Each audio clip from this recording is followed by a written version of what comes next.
Hello everyone, welcome to my channel. Today we are going to discuss about VDR Best Practice. VDR Best Practice symbolizing key best practice for VDR user and administrators. A virtual data room is a secure online response repository for storing and sharing sensitive documents. Often used in legal, financial, and business transactions. Here are some key best practices for VDR user and administrators. Number 1.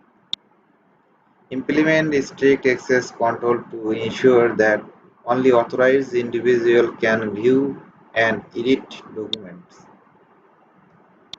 Assign roles and permission based on user responsibilities and the need to know principle. Number 2. Encryption. Use a strong encryption method to protect data both in transit and at rest. Ensure that data is encrypting during upload, download, and while stored in the VDR. Number 3. Authentication.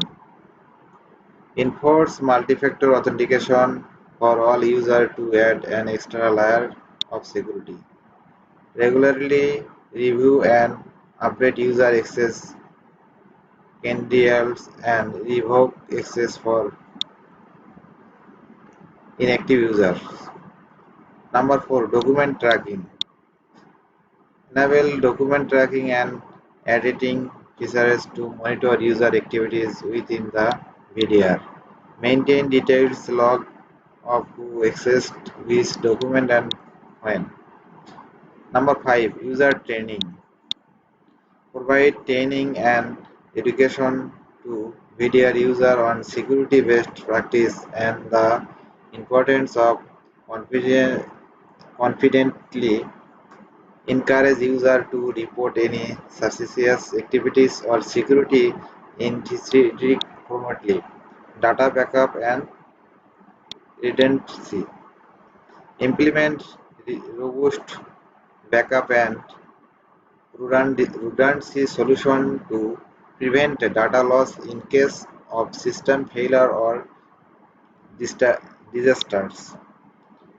Regularly test data restoration products to ensure their effectivity. Number 7. Secure file uploads. Scan and analyze uploaded file for malware or potential threat before they enter the VDR. Use file versioning to keep